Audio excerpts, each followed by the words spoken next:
Hello दोस्तों, पिछले episode में हमने देखा था कि फादर पॉल को कुछ बताने वाले थे अमाया के बारे में, पर ये लोग जब वहाँ पहुँचते हैं तो देखते हैं कि फादर को किसी ने मार दिया होता है और तभी इनको वहाँ पे किसी के आने का पता चलता है और ये लोग जाकर छुप जाते हैं और ये लोग देखते हैं कि फादर का साथी होता है जो कि वहाँ पे आए हुए होते हैं। अभी लोग काफी घबरा जाते हैं और वहाँ से भागने लगते हैं। तभी वो देखते हैं कि प्रिंसिपल एक व्यक्ति से बात कर रही होती है। दरअसल उनको जासूसी करने के लिए रखा गया होता है यहाँ पर और वो फादर के बारे में ही बात कर रही होती है। वो कह रही होती है कि उसके बारे में जल्दी से जल्दी पता करो कि उनको किसने मारा है। अब हम देखते हैं पॉल के दोस्त और आइनेस को, जो कि एक ही बेड पे एक साथ सोए हुए होते हैं। दरअसल रात में आइनेस को बहुत ही ज्यादा डर लग रहा होता है, जिसके वजह से वो इनके बेड पर ही आकर सो गई होती है, पर ये उसको जल्दी से वहाँ से भगा देता है। अगर कोई इनको एक साथ बेड पे देख लिया तो पॉल के दोस्त को 1 महीने के लिए सेल में डाल दिया जाएगा। दरअसल यहाँ की कानून बहुत ही सख्त होती है, छोटी से छोटी गलतियों पर भी सेल में डाल दिया जाता है। अब हम देखते हैं आइनेस और सभी लोग एक्सरसाइज के लिए फील्ड में चले जाते हैं। अब हम देखते हैं एडली को, जो क्लास से बाहर निकलती है और बाहर निकलते ही 3 लड़के इनको घेर लेते हैं और इसका फोन छीन लिए होते हैं। ये काफी कोशिश करती है उससे मांगने का, पर वो नहीं देता है। अब हम देखते हैं आइनेस और पॉल के दोस्त को, जो कि एक लाइब्रेरी में बैठे हुए होते हैं, पर आइनेस उनको अजीब अजीब इशारे कर रही होती है। दरअसल वो पॉल के दोस्त से प्यार करने लगी होती है, पर वो इसको भाव ही नहीं दे रहा होता है, जिसकी वजह से इसको चिड़चिड़ापन सा होने लगता है। तभी हम देखते हैं लाइब्रेरी से एक मैम आती है और पॉल को एक बुक देते हैं जिसमें बहुत ही अजीब अजीब चित्र बनी हुई होती है और ये सब देखकर पॉल बहुत ज्यादा परेशान हो जाता है। पॉल उस बुक को अपने दोस्तों के पास लेकर जाता है और उन सभी को दिखाता है। दरअसल इसमें एक कमरे का नक्शा बना होता है और वो कोई आम कमरा बिल्कुल भी नहीं होता है। दरअसल वो कमरा चर्च के अंदर ही है, पर इसको पता नहीं है वो कहाँ पर है।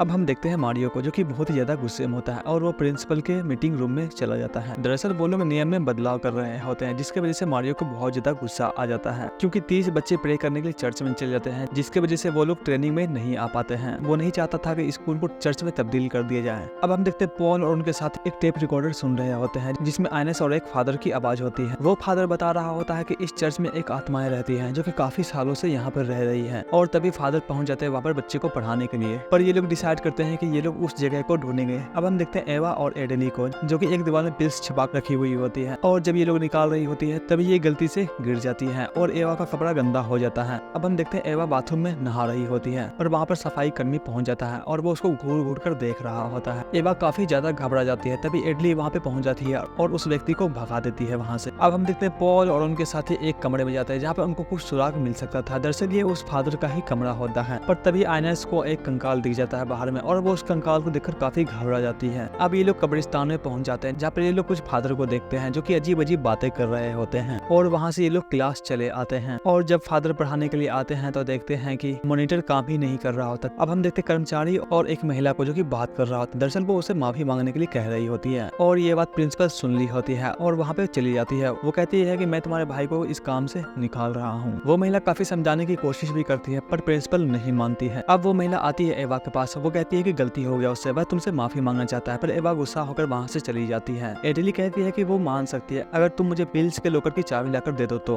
वो महिला ऐसा करने के लिए मान जाती है। अब हम देखते हैं एवा को, जो कि एडली के कहने पर प्रिंसिपल के पास जाती है और वो कहती है कि जो मैंने कहा वो झूठ था, और ऐसा मजाक करने के लिए प्रिंसिपल एवा को सजा दे दी होती है और वो उसको कुछ टाइम के लिए सेल में भेज दी होती है। दरअसल वो ये सब एडली के लिए की होती है। अब हम देखते हैं एल्वीरा को, जो कि एक इन्वेंशन की होती है। पहले वो चाकू से अपने हाथ को काट लेती है और वो कटे हुए हिस्से पे एक दवा को रखती है और तुरंत ही उसका जख्म बढ़ जाता है। अब हम देखते हैं पॉल और उनके साथी एक कमरे में पहुंच जाते हैं और तभी वहाँ पे फादर पहुंच जाता है, जिसकी वजह से वह बाहर नहीं जा पा रहा होता है। तभी आइनेस को एक अजीब सा ख्याल आता है और जैसे ही वो लॉकर खोलती है वो लॉकर खुल जाता है। वहाँ पर एक रास्ता बना हुआ होता है, जिस रास्ते के जरिए वो लोग नीचे उतर जाते हैं, और जब ये लोग आगे बढ़ ही रहे होते हैं तभी उनको अलविरा मिली होती है। दरअसल वो यहाँ पर किसी चीज की खोज में ही आई हुई होती है, और जब ये लोग कुछ दूर जाते हैं तो देखते हैं कि एक बाल्टी में ब्लड भरी हुई होती है और बहुत सारे औजार भी रखे होते हैं जिससे इंसान को काटा जाता है। तभी हम देखते हैं अलविरा को सामने कुछ दिखता है और ये उस चीज को देखकर काफी घबरा जाती है। वो क्या चीज है ये तो अगले एपिसोड में पता चलेगा। वीडियो अच्छा लगा हो तो एक्सप्लेनर बाबा को सब्सक्राइब करें।